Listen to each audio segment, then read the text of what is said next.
Assalamualaikum warahmatullahi wabarakatuh. Salam Om Swastiastu, Namo Buddhaya, salam kebajikan. Selamat datang di Kitab Mawas Diri, tempat di mana kita menggali berbagai kisah sejarah Nusantara maupun dunia. Langsung saja kita mulai pembahasannya, dan selamat mendengarkan. Kisah sejarah Nambi, patih pertama dan awal pertikaian di tengah peradaban yang berkembang di tanah Jawa abad ke-13. Di bawah naungan kerajaan Singhasari, lahirlah seorang anak laki-laki yang kelak namanya tercatat dalam lembar sejarah sebagai Nambi. Ia bukan terlahir dari rahim rakyat biasa, melainkan dari darah bangsawan tinggi, putra dari Mahesa Cempaka, seorang tokoh utama di lingkungan istana Singhasari.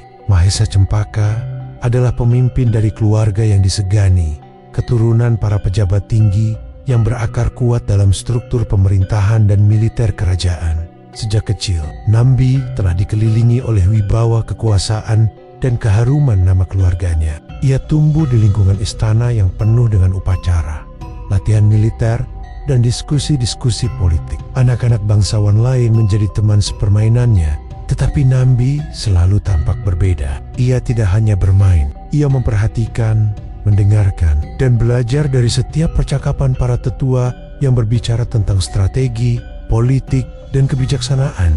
Mahesa Cempaka sebagai ayah menanamkan nilai-nilai kesetiaan, keberanian, dan rasa tanggung jawab kepada Nambi. Ia mengajarkan bahwa darah biru bukanlah sekadar kehormatan yang diwariskan, melainkan beban yang harus dijunjung tinggi dengan kerja keras dan pengabdian kepada tanah air. Nambi kecil menyerap pelajaran itu dengan serius. Setiap langkahnya seolah diarahkan oleh keyakinan bahwa dirinya ditakdirkan untuk sesuatu yang besar. Meskipun kuat, sering diguncang oleh konflik internal dan ancaman dari luar. Nambi menyaksikan bagaimana pertikaian di antara bangsawan dapat menghancurkan aliansi dan menumbangkan kekuasaan. Ia belajar bahwa di dunia para penguasa, kesetiaan bisa berubah menjadi pengkhianatan dalam sekejap mata, dan kemenangan dapat berganti menjadi kehancuran hanya dalam hitungan musim. Namun, di balik ketegangan itu, masa kecil Nambi tetap dipenuhi oleh mimpi-mimpi besar. Ia sering memandang ke arah utara, membayangkan daratan dan kerajaan-kerajaan lain yang suatu hari mungkin akan berada di bawah satu panji. Dalam benaknya, ia bukan hanya ingin menjadi penguasa, tetapi juga menjadi pahlawan yang dikenang sepanjang masa. Impian itu ditambah dengan darah bangsawan yang mengalir dalam nadinya, membentuk tekad kuat dalam dirinya. Di usia belasan tahun, Nambi sudah menunjukkan kecerdasan dan ketegasan melebihi teman-temannya. Ia mulai dilatih dalam ilmu bela diri, administrasi pemerintahan, serta seni diplomasi. Setiap ilmu yang diserapnya menjadikan dirinya semakin siap menapaki jalan panjang menuju kekuasaan. Ia tidak sekadar menjadi anak Mahesa Cempaka, tetapi mulai dikenal sebagai Nambi, pemuda berbakat yang kelak akan memainkan peran besar dalam sejarah. Di mata banyak orang, Nambi adalah bayangan masa depan Singhasari yang penuh harapan. Namun, takdir memiliki caranya sendiri dalam menguji manusia. Di balik langit cerah yang membentang di masa mudanya, awan-awan gelap perubahan perlahan mulai berkumpul, menyiapkan badai yang akan mengubah jalannya hidup selamanya. Ketenangan Singhasari perlahan berubah menjadi kecemasan saat kabar tentang pemberontakan dari Kediri mulai berhembus ke seluruh penjuru kerajaan. Di bawah kepemimpinan Jayakatwang, para pengikut Kediri yang telah lama menyimpan dendam atas kehancuran kerajaan mereka bangkit dengan kekuatan baru. Singhasari yang pernah berjaya di bawah tangan Raja Kertanegara kini menghadapi ancaman besar yang datang dari dalam tanah Jawa sendiri. Nambi yang kala itu sudah menjadi pemuda berpengaruh di istana merasakan gejolak yang tidak dapat diabaikan. Ia melihat bagaimana ketidakpuasan bangsawan kecil dan rakyat jelata menjadi bara yang mudah disulut, sementara Kertanegara sibuk dengan ambisi, ekspansi keluar Jawa. Pertahanan dalam negeri diabaikan. Kesempatan itu dimanfaatkan Jayakatwang dengan cerdik. Tanpa banyak perlawanan berarti, Kediri melancarkan serangan mendadak ke pusat Singhasari. Pertempuran pecah tanpa banyak persiapan. Pasukan Singhasari yang tersebar di berbagai penjuru kerajaan tak sempat kembali tepat waktu. Istana Singhasari dilanda kepanikan.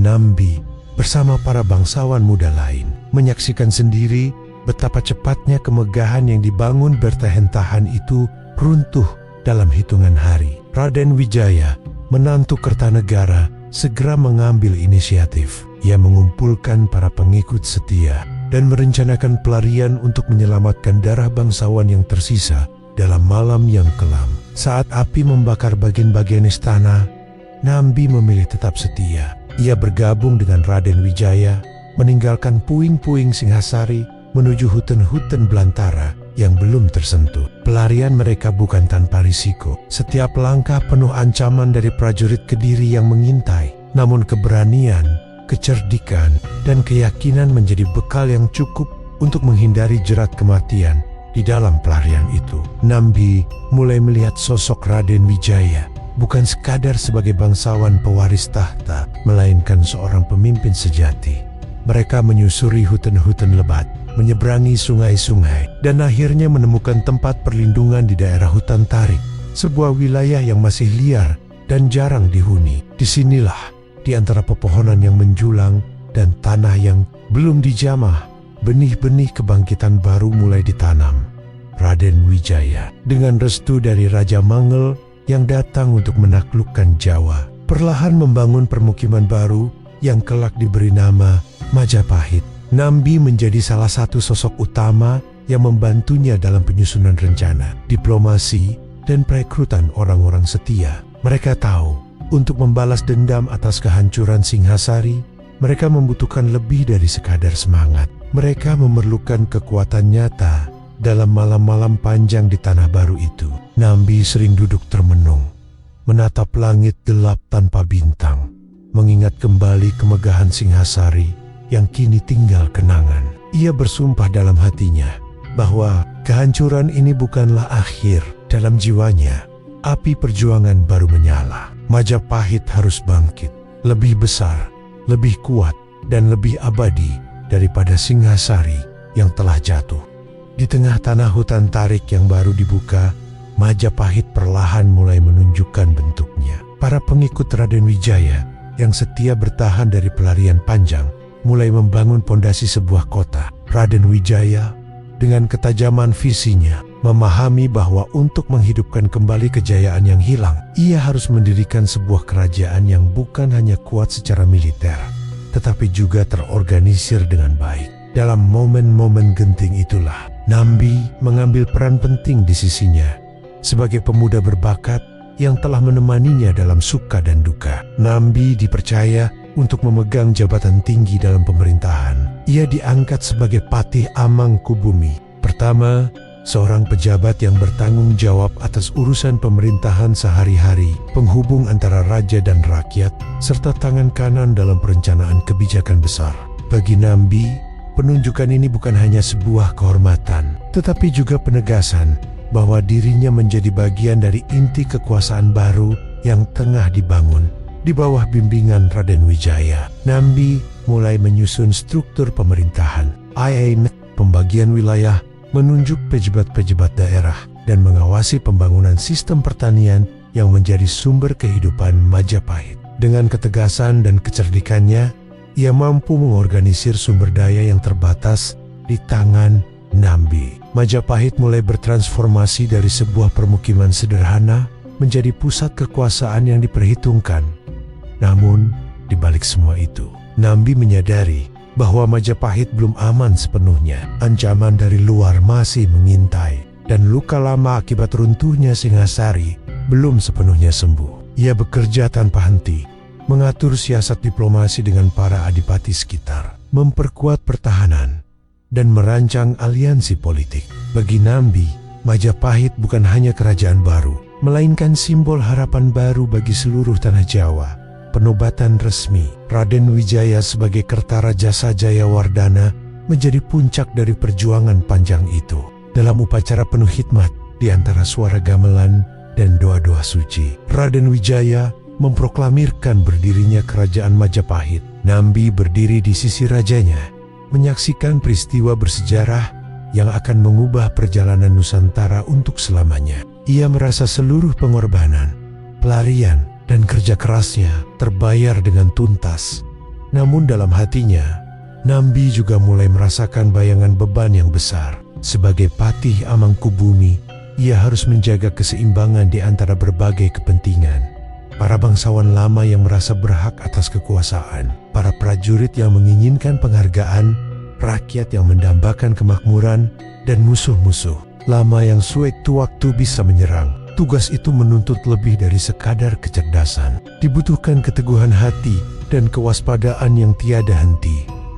Hari-hari awal Majapahit diwarnai oleh semangat baru, kerja keras tanpa kenal lelah, dan harapan yang membumbung tinggi. Bagi Nambi, ini adalah awal dari perjalanan panjang menuju kejayaan. Namun juga awal dari tantangan yang kelak akan menguji loyalitas, ambisi, dan jiwanya sendiri. Di tanah baru ini, sejarah sedang ditulis, dan Nambi telah menorehkan namanya di halaman-halaman pertama. Seiring berlalunya waktu, Majapahit tumbuh menjadi kerajaan yang kuat dan disegani. Sawah-sawah membentang luas pelebuan-pelebuan, mulai ramai oleh pedagang dari dalam dan luar pulau, dan bendera Majapahit berkibar gagah di seluruh penjuru tanah Jawa.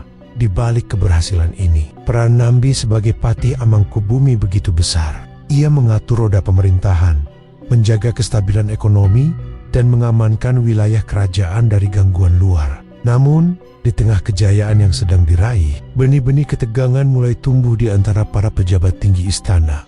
Para bangsawan lama yang dulu membantu membangun Majapahit merasa hek-hek mereka diabaikan. Mereka memandang Nambi dengan iri, melihatnya seolah terlalu besar kuasanya. Seolah-olah ia bukan lagi hanya seorang patih, melainkan hampir setara dengan raja sendiri. Nambi yang sadar akan pandangan itu, merasakan tekanan yang makin hari makin berat. Di satu sisi, ia tetap setia menjalankan tugasnya demi kejayaan Majapahit. Namun di sisi lain, hatinya mulai terusik oleh perasaan bahwa ia tidak mendapatkan penghargaan yang layak atas segala jasa dan pengorbanannya.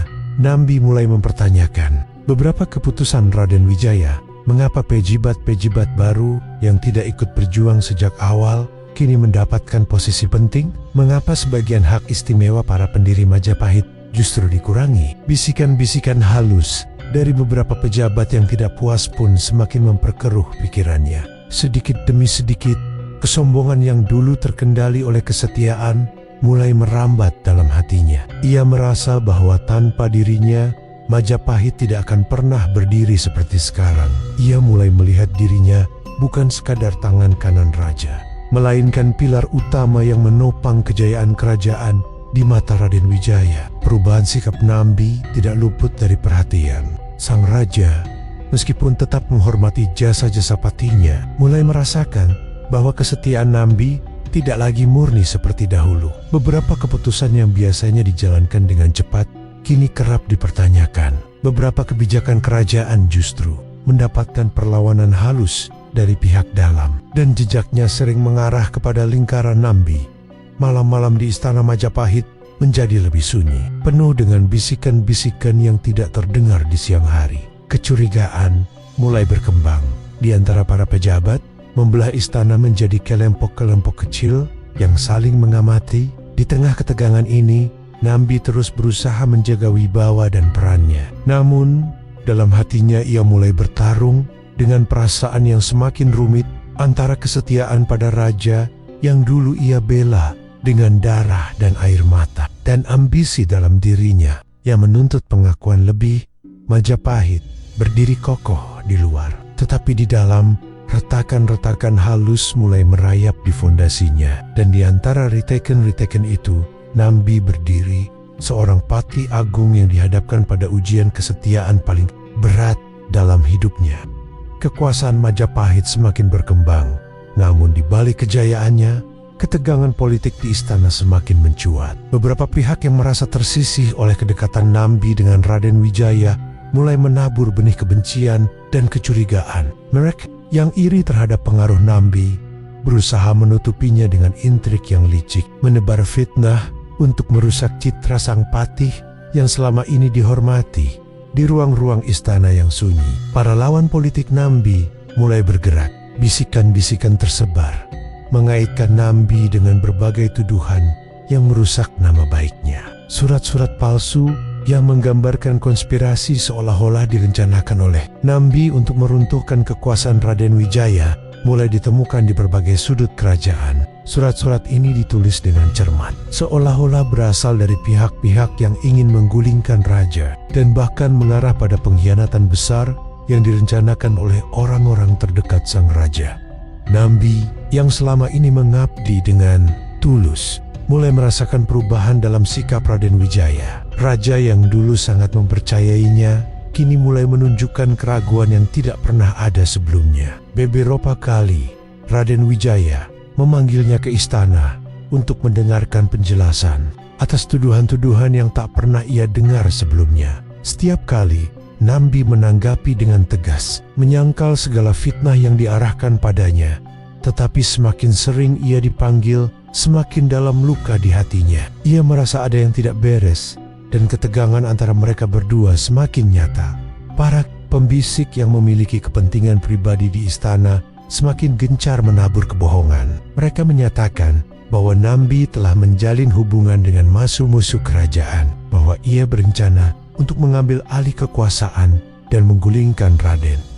Dalam banyak kesempatan, mereka mengklaim bahwa Nambi bersembunyi di balik kedudukan tinggi untuk merencanakan pengkhianatan. Surat-surat palsu itu, meskipun tidak memiliki bukti yang jelas, berhasil menambah keraguan yang ada di hati Raden Wijaya.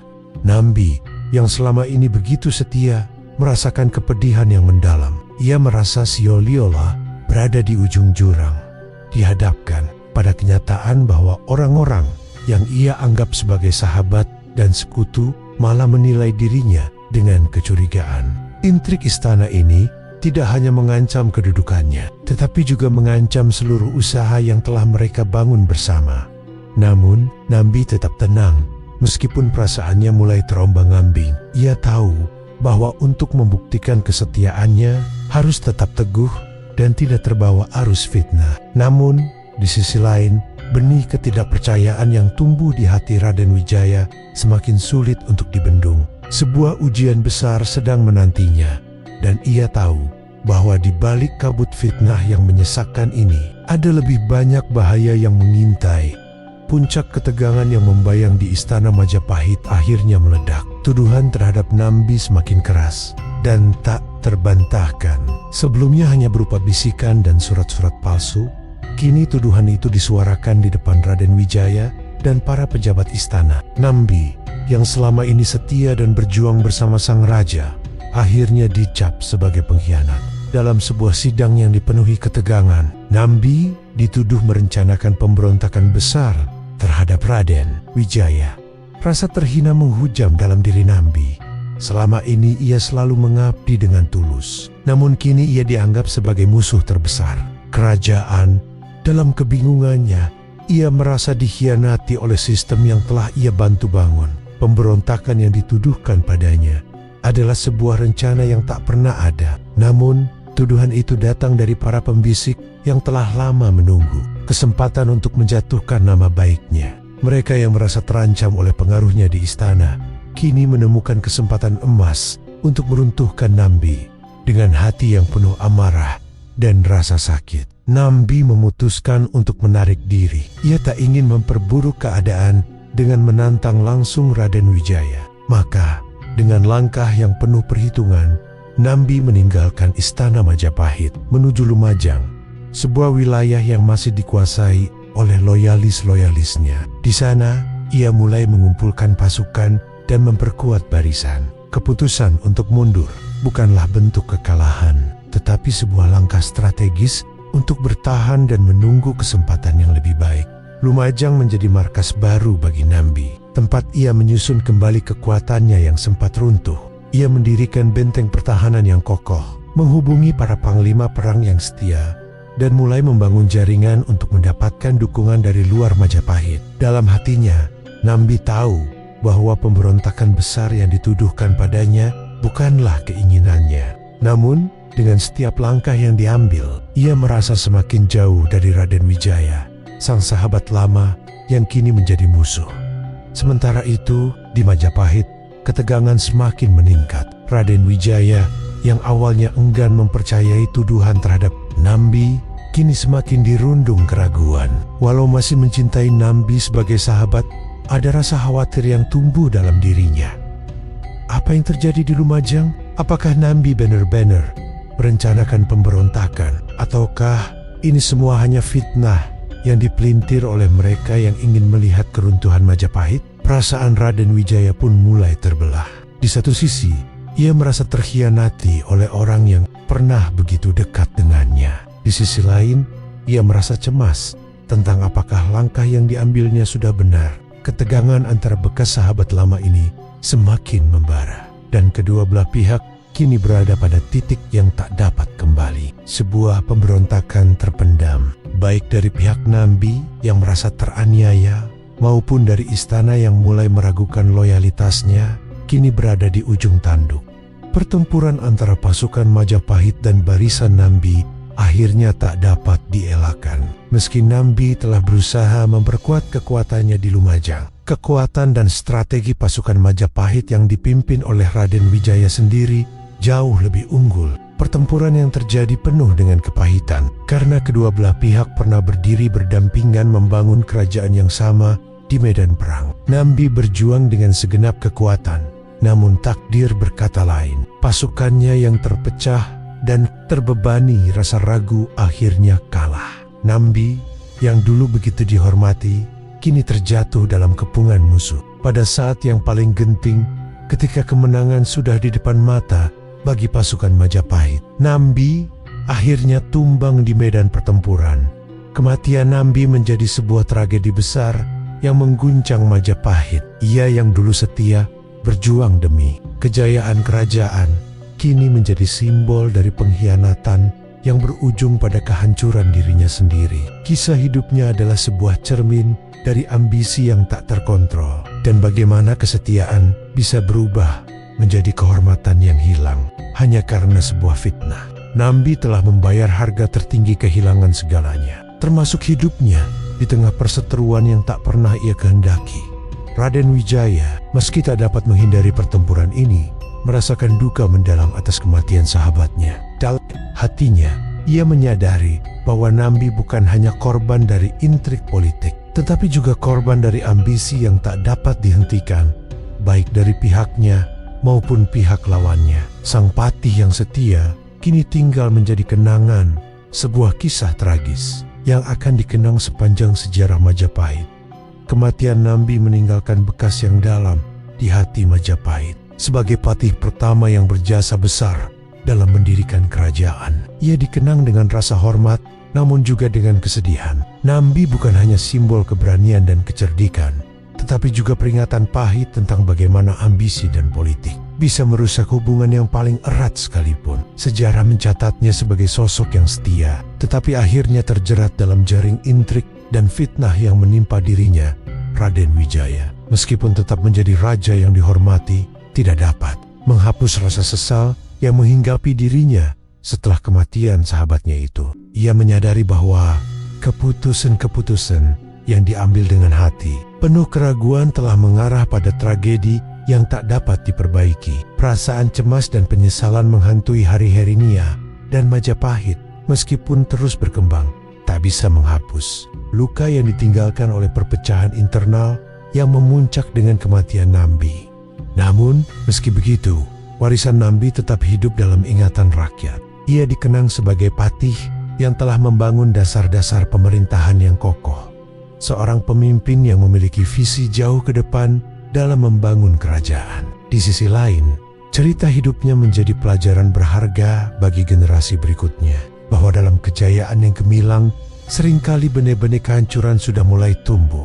Ambisi pribadi dan politik kekuasaan yang terlalu besar bisa menghancurkan segalanya. Bahkan yang paling baik sekalipun, Majapahit terus berkembang, tetapi sejarahnya tidak pernah melupakan sosok Nambi, patih pertama yang harus membayar harga tinggi atas ambisi dan kesetiaannya. Demikianlah kisah Nambi, sang patih pertama Majapahit. Adalah sebuah pelajaran abadi tentang kesetiaan, pengorbanan, dan bahaya ambisi yang tak terkendali. Ia mengajarkan kita bahwa dalam setiap kejayaan yang tercapai, selalu ada tantangan yang tersembunyi dan bahwa setiap langkah yang diambil dalam politik dan kekuasaan dapat mengarah pada akibat yang tak terduga dengan kematiannya. Nambi meninggalkan warisan yang tetap dikenang, baik oleh mereka yang menghormati jasanya maupun oleh mereka yang melihatnya sebagai korban dari intrik dan fitnah. Namun, sejarah Majapahit tetap berjalan dan kisah Nambi